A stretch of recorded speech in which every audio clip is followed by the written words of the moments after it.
Irena Slovina Catalog, Bride Number 853C, Short Work of Fiction, Number 2 of the J. Artimus Reedy Trilogy by W. Byrtus. Snowflakes, large and wet, fell slowly. Arty, palms up, marveled at each flake's uniqueness as it passed through the layers of light emanating from the cabin's kitchen window. By morning, more than a foot of snow had fallen. Arty embraced winter. It froze time. After several glasses of choke cherry wine, Arty pulled a trunk from beneath the basement stairs. He rummaged through it until he found the deerskin pouch that had Irena, like a cattle brand, burned onto its outer flap. He laid the pouch next to the oil lamp. Arty took from the pouch a neatly folded page of a catalog, 2 perfumed letters, and a lock of red hair. He carefully unfolded the catalog page. Catalog number 853C, Irena Slovina, place of birth Saratov, Russia, age 23, height 5 feet 5 inches, weight 105 pounds, eye color brown, does not smoke, may occasionally drink socially, no religion, character loyal, kind, loving, and humble, interests reading, cooking, and art, desired match dependable male for marriage, between 25 to 45 years. Contact Irena for $2.75. Arty refilled the glass of choke cherry wine. He unfolded Irena's first letter. The pungent odor of the basement had replaced all but a faint trace of the letter's once bold perfume. Irena Slovina's first letter. I think that a man should be head of family. I think a woman should appreciate his opinion and help him in any situation. I like clever and kind men with like to laugh. Arty gently brushed his cheek with the lock of red hair. Irena Slovina's second letter. I very much like you letter. I know we work well together. You say you strong also gentle. You story of snake it make me laugh real hard. I count on calendar to when we meet. I try, but unable be patient. It going be glorious. Irena Slovina. Indeed, it truly was glorious. We planted a garden. Had to replant after critters, mostly deer, tore it up. You shrugged your shoulders and laughed. Was your idea, and a damn good one, to put posts at each of the garden's corners and connect them with balin twine. We searched the ravine and cabin for noisemakers, pots, pans, cans, anything. You fixed them to the balin twine in such a way that the slightest disturbance sounded the alarm. It worked. For 2 nights, I built a lean-to just to the side of the twine fence next to the corn, took rocks from the path to the outhouse and built a campfire ring. We moved our mattress and bedding into the lean-to. Many a night for dessert, we'd toast marshmallows or apples over the campfire. On clear nights, we sat shoulder to shoulder, holding hands, and tried to figure out which stars made up the Big Dipper and Little Dipper. We agreed the brightest star in the group had to be the North Star. 2. What in tarnation you gonna do with all the cowbells? Couldn't get my eyes away from the left side of the clerk's forehead and the big old angry boil that was a-poking up like a volcano about to erupt. Did you find everything okay? I located bells for cows, sheep, and goats, and nose rings for hogs. Be darned if I could find bells for hogs. I'll have to ask Jason. I haven't been here long enough to learn where everything is. Don't bother, I'll make do. Partner, I'm getting all the bells 'cause I'm damn tired of hearing the wind. I plan to string them and name them Cold North 1 'em 2, Hot South 1 2, and so on. Want to know about East and West? They're gonna be Dandy East and Wild West. I'm counting on these bells to break wind of her nastiness. They'll let me know which way she's a-blowing, or if she's blowing. Wouldn't a weather vane do a better job of informing you about wind direction? Yesterday we got a new batch. I'm sure the newest ones produce sound. Would you like to see them? Nope. Made my way to McDonald Hardware. The clerk asked me to leave at least 1 box of bells. Next stop, Holly's Grocery. Got a bunch of canning jars and plenty of paraffin, a few early season vegetables, and 2 mighty fine-looking T-bone steaks. Stopped by Lee's Five and Dime, picked up 100, 500, and 1,000-piece picture puzzles, dime novels, a box of black magic chocolates, and a writing tablet and 4 pencils. Got a heck of a bargain on a stereoscope. Bought pictures for it. The store manager kindly threw in an extra box of pictures at no charge. Last stop, Bob's Liquor Store. Bought bottles of sippin' whiskey. Was near about sunset time I got back to the cabin. I was all but done in. Irena had the campfire going and was working the butter churn. Knew by the chill it would be a clear night. And so said the almanac, a bright, shiny new moon. How about giving me a hand? I need finished butter. Went to the root cellar, sorted through the few remaining onions, till I come across one I liked. Perfectly timed. Irena had just strained the butter from the milk. Tell me, how thing they are in town? Tiring. Mind we hold off victuals till the truck's unburdened? No, Arty, I no mind. Here I pointed to the box of black magic chocolates. Go ahead, open it. The note from inside the box of chocolates. My love for you, dear little Lasichka, like our garden, grows every day. You're more beautiful than the apple blossoms on the trees in the orchard. I know I sound silly, but it's from my heart. We embraced. I dabbed her tears.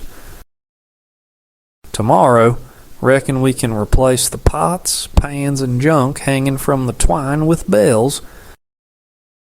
Planting and livestock birthing made for a busy spring. During early summer's lull, we set about laying in firewood, hunting small game, and fishing.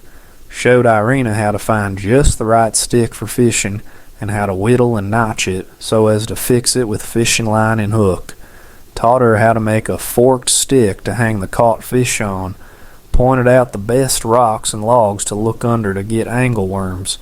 We had a grasshopper catching contest. Showed her the creek's best fishing spots. She was a natural. She watched me unhook and rebait one time. After that, she did it herself. Only thing she didn't take a hankering to was bashing the fresh caught fish's head against a rock. I told her if it bothered her, I'd do it. And if I wasn't nearby, leave 'em flop. Make sure they was far enough away that they couldn't flop back into the creek. Showed her the proper way to gut and clean fish.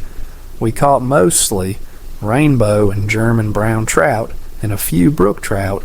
Told her my way of fixing fresh caught trout. Put salt, pepper, and flour in a bowl. In another bowl stir up a couple of eggs. Melt about half-inch lard in the skillet, or if you have it, bacon grease. Drag both sides of the fish through the egg, then the flour.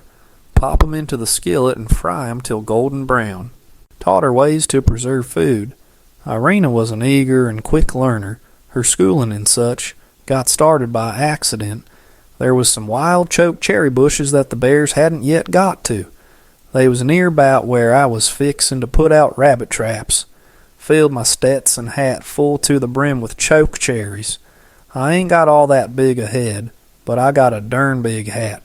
I told her, here's how to get jam or jelly from most any berry. Mush up the berries, add sugar, cook, all the while stirring till it thickens. Ladle into jars. Ladle paraffin onto the top of the cool jam that's in the jars. Wait till the paraffin cools down, then screw on the jar's lid.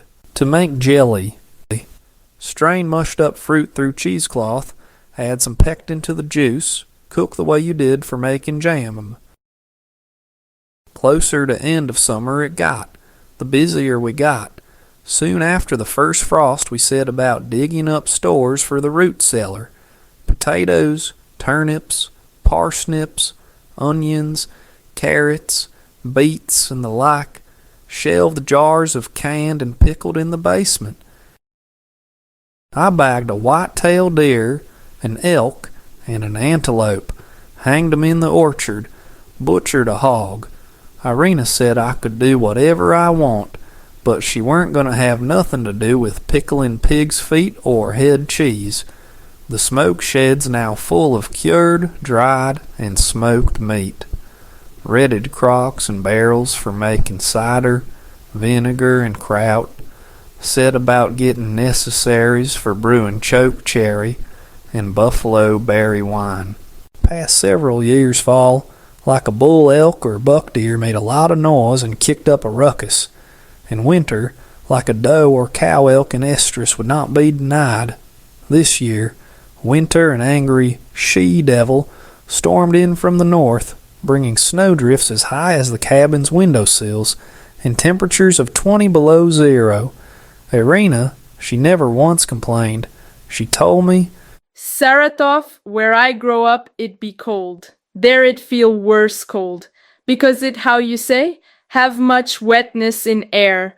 She'd feed the chickens, gather eggs, and milk the cow. I didn't want her helping with the hogs. They'd likely knock her off her feet and she's get her hurt. Had to be extra careful around water. Any splashed on my jeans, it'd freeze 'fore I could blink. Every morning required chopping a fresh hole in the iced-over creek next to the hog's pen. Most mornings, after tending the hogs, I'd go to the cabin and warm up. Irena always had a cup of hot coffee waiting, so hot I'd have to saucer it. I kind of think she did it on purpose so as to keep me inside a little bit longer. Arty dear, you need be careful out there. She patted my cheek. I fix for you have while work. Here it is. Bring to a boil a saucepan filled with cider to which has been added stick cinnamon and cloves. Next, strain the near boiling liquid into a canteen, filling it about half full. Last, fill the canteen to the brim with applejack. You know I not be patient. I worry so till you return. We kissed. She filled me with warmth. She gave me strength. 4. I had had my eye on a white pine. I planned to cut down for Christmas. It wasn't all that big, but it was near perfectly shaped. I always cut 'em close to the ground as possible. When I was cleaning the snow from around it, I found 2 perfect, albeit small, arrowheads. I set the tree up in the front room of the cabin. We made decorations painting canning jar lids and stringing popcorn. We mixed salt, water, and flour that we made into all sorts, shapes, and colors. The night before Christmas, I threw extra logs, pine cones, and homemade incense onto the fireplace in the front room of the cabin. Made a special Christmas drink out of whiskey, brown sugar, honey, and spices. Set a cup of Christmas drink on the little table side Irena's chair. Did the same for mine. I put a match to her drink. The flames were blue. I kissed her. Please, stand up. Now, turn your back to me. I slipped the arrowhead, now a necklace, around her neck. Before I could fix the other one onto myself, No, Arty, you give it me. I handed her the mate. Please, bend more down. Please, more bend. She tied the deer hide strands of my arrowhead necklace. The fireplace's crackling tongues of orange and white dancing flames, now silent red embers covered with snow-like ash. We extinguished the oil lamps. We called it a night. 5. Arty, you very late. Supper it cold. You know I worry. Please, Irena, a mountain lion got to the sheep. Irena put more wood into the stove and stoked the coals. Dinner it be soon done. I heard her rummaging in the pantry. She set a jug of applejack and 2 cups next to the lantern. I heard her going to the cabin's front room. She returned with the boot jack and moccasins. She knelt and began rubbing my feet. It was one of the older ewes. I found her about 50 yards from the pen. Most of the right rear leg was gone, and her guts was spilling out. She was frozen, but not through and through. Makes me think she was killed sometime around midday. Lions hunt at sunrise and sunset. They mostly go for deer and elk. They usually don't bother with sheep. Irena, you need to stay inside. I no understand sheep pen, it far from cabin. Too dangerous. A lion's territory, it'll be 100 miles or more. I followed the tracks for 10, maybe 11 miles for daylight run out. The tracks turned south, headed toward the cabin. Best I could make out, he's crippled. His right rear print is more shallow than the other three and turns outward. I take butcher knife. Wouldn't do any good.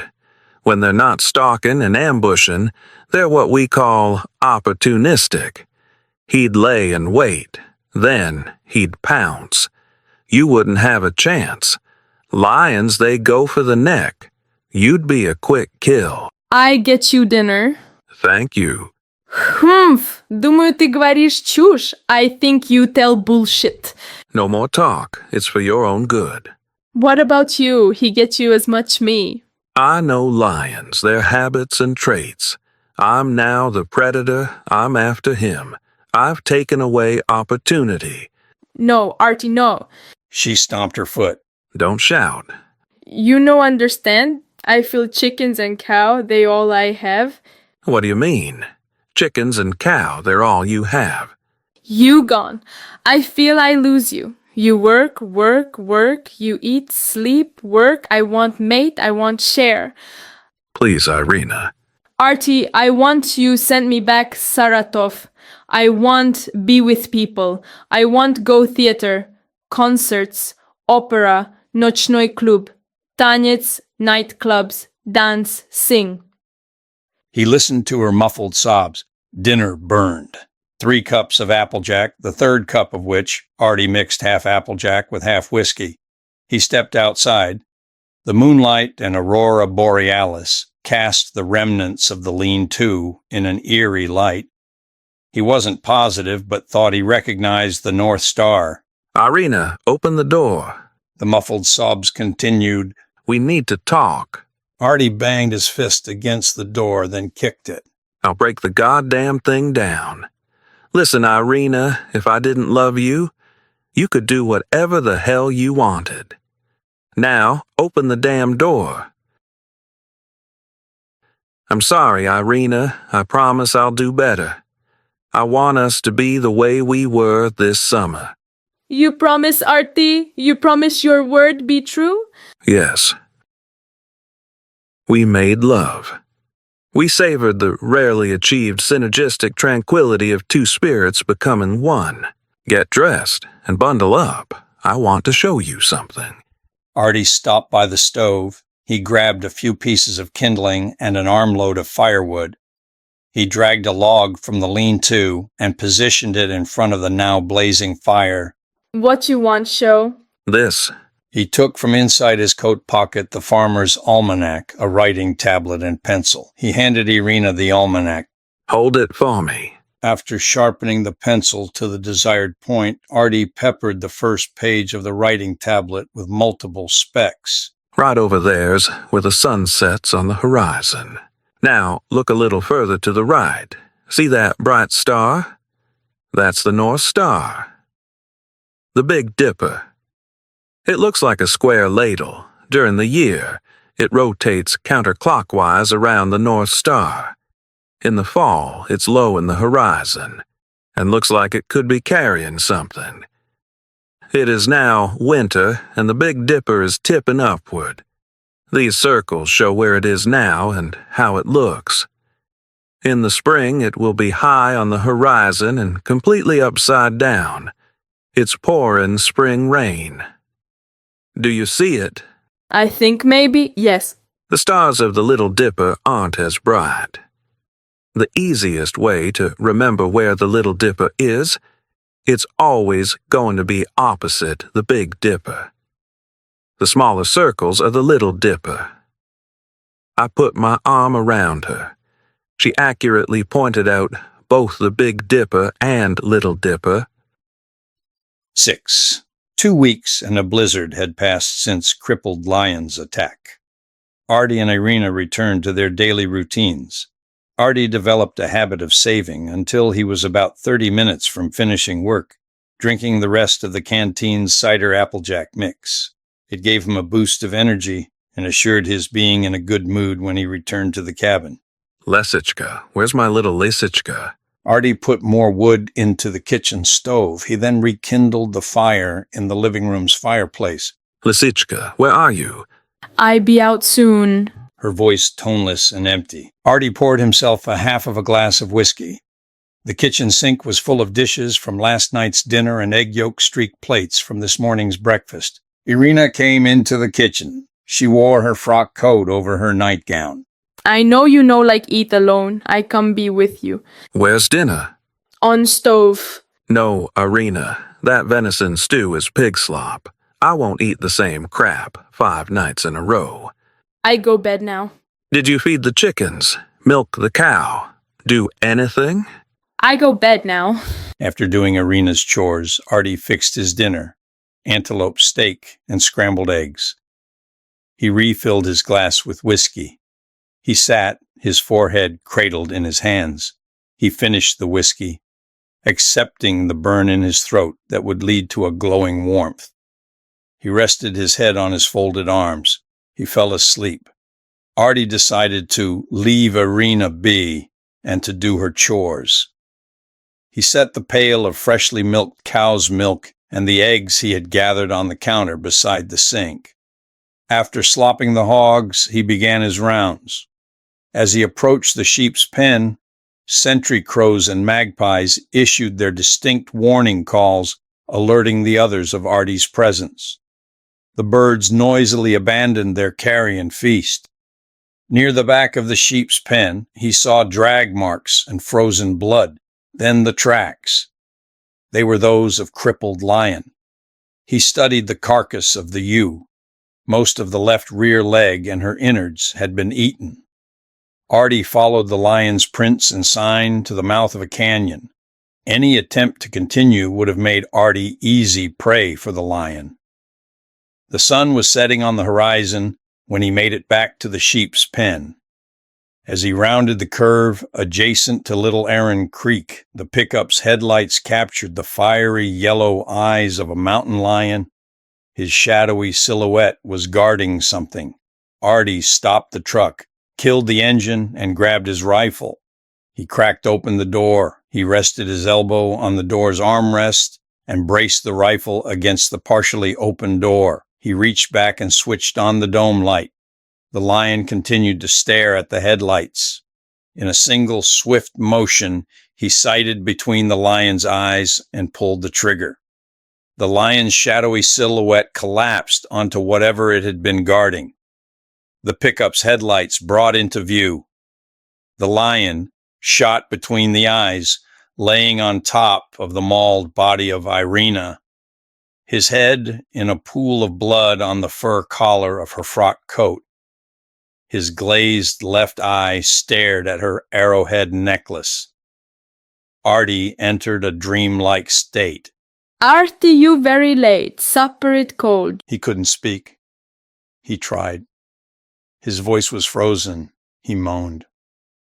The moan became an agonizing scream followed by gut-wrenching sobs. He grabbed a rope and the sheet from their bed. He tied the rope around the lion's hind legs, then to the pickup's trailer hitch. He pulled the lion off Irena, exposing her innards.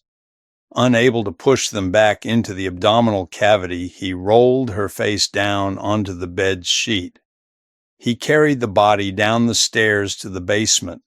In the basement, he laid her body on its back, folded her arms across her chest. Arty gently lifted Irena's head and removed the arrowhead necklace. He kissed her. The coldness of her lips ended the dreamlike state. 7. Arty chopped and split the log from the lean-to that he and Irena sat on the night she identified the Big Dipper and Little Dipper. He fashioned a cross from 2 of the pieces. He placed it at the head of her grave. He draped her arrowhead necklace over the cross. I know, Irena, you had no religion. You didn't need it. You had a soul that was guided by God. This may sound crazy, my little Lisichka, but you are still with me. I feel your presence. I have thought seriously of joining you. It would be so easy. Get drunk, put the barrel in my mouth, and pull the trigger. But with my luck, I would be condemned to wandering through an eternity of gray emptiness, seeking but never finding. Those thoughts are banished when I see your joy of the first fish you caught, your delight with the first batch of choke cherry jam you made, and your gleeful reaction when I told you it was the best ever, even better than my grandmother's. These memories, and countless others like them, my little Lisichka, fill the emptiness, the loneliness, and ward off the demons of anger, sadness, and self-pity. I love you, and I always will. I will be forever grateful that you were and are a part of my life. Thank you, my little Lisichka. Thank you.